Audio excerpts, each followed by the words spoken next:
Hey, my beautiful bitches, it's me, Fiona St. James, and welcome to another episode of Fiona's Coffee Talks. And as always, I like to start off every day with a fresh, hot, black cup of coffee. Hold the cream! I'd love to.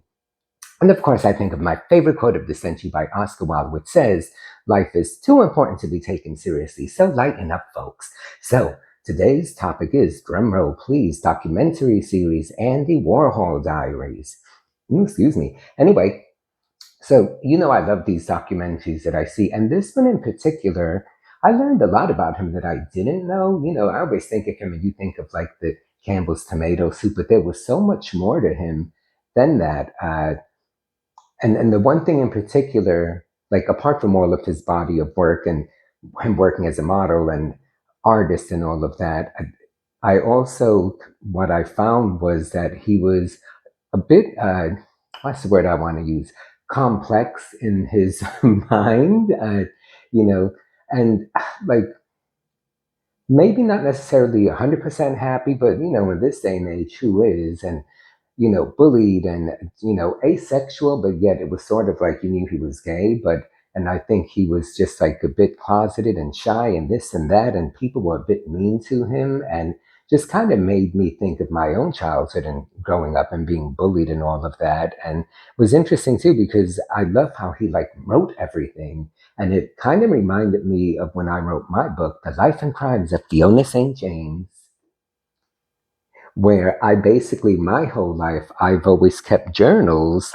And when I went to write my book, I pretty much, read my journals and pretty much transcribed them, which is essentially what his diaries are. So I love the similarity in there. But what I've noticed for myself, I'm not going to talk too much about like the specifics of that documentary itself. I want to do that with a separate video. But what I have found is by watching that, and in recent times, me watching anything, I've become very reactionary where like if I watch anything that's happy or anything that's sad that gets me emotional, suddenly I've become, my reactions of my emotions become a lot more than I think warranted.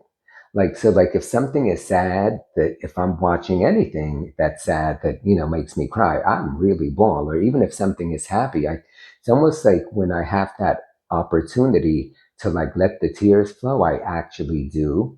And so it's gotten me to think that like, wow, like, because look, I've always been very, very pragmatic about things. And even when it comes to like death or people dying or anything, uh, I've always been of the school of thought where like, you know, feel it, but then I guess I've always been very good to like rush to the finish line, like, because that pragmatic part of me where I feel like, well, there's not really much I can do about it anyway. So like, yeah, you know, you're sad, but then I tend to look at the silver lining in things, and it's probably my defense mechanism.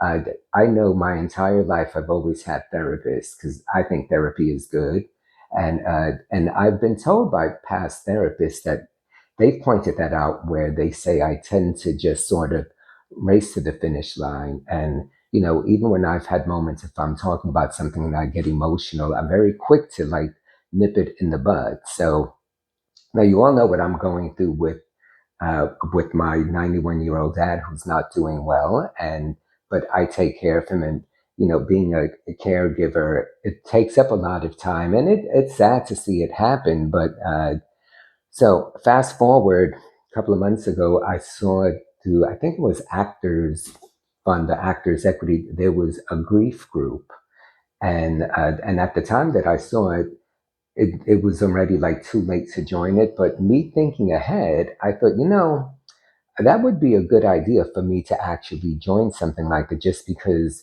look, I don't know, how much longer he's going to be around, but he is 91. And I thought more than anything, just to have like tools to prepare myself for it, because, I tend to be proactive that way. And I am an advocate for mental health. Uh, so I thought, why not advocate for myself? So, but when I signed up for it, it was too late already. So, ironically enough, a couple of weeks ago, they contacted me because they're starting a new group.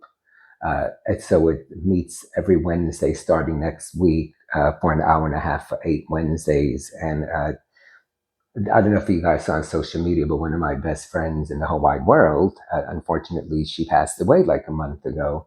And this was someone who was like in my daily life with like every morning we'd say good morning, every night good night, and speak several times in between. So, and it was the first time in my life that someone passed away who was in my everyday life. Because, I've always spoken about the fact that like everyone that I knew back then, died of AIDS. But at the time, uh, of their death, they were not in my everyday life. So then I would hear about it after the fact. And I think that's why when I was watching the Andy Warhol Diaries, because like so many people of that era, they ended up dying of AIDS.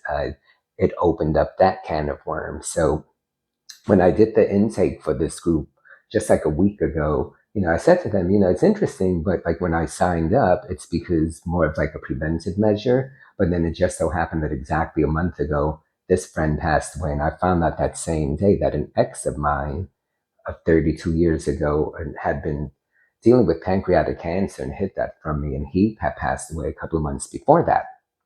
I found out that day too. So when speaking to them about that, I did actually break down a few times and I was like, wow, because I've had my moments, but like I said, I'm quick to like nip it in the bud because in both of these cases, I know that they were suffering. So the silver lining part and the pragmatic part of me is happy that they're not suffering anymore. So I tend to go there. But in thinking about that, because I did get so emotional with two strangers on a Zoom meeting in like a 20-minute time span, I thought, I owe this to myself to just join this group and peel off the layers of the onion and see like, is there more to meet that meets the eye? Like, maybe I've not been grieving correctly, or good to like hear other people's stories or like have more tools in your arsenal, for lack of a better term. So even doing this thing, which starts next week, I'm excited about it and I view it as like a positive thing. So because like I said, I've always been such an advocate for mental health and I feel like I can only benefit from this. Now, one of two things are going to happen. Either I'm going to learn a hell of a lot about myself and I'm going to be like, wow, maybe I've not really grieved, which, let's keep it real. Even like with the pandemic, there was a part of me that kind of felt like, life as we once knew it uh, has changed. And, so you experienced a bit of loss or death with that. Or like even when you're taking care of someone like I do with my parents, you give up a lot of your own life. And I wouldn't do it any other way. But then there is a, metaphorically speaking, and on a broader scale, that, there's always loss and death happening anyway, even if it's not literally someone's death.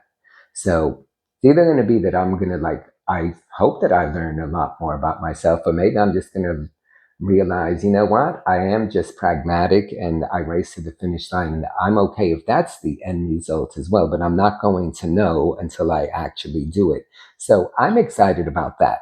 And that's so in watching this Andy Warhol documentary and just in general, how I've been so reactionary to things, the timing for this group could not be better. And I will still see my one-on-one therapist every week as well.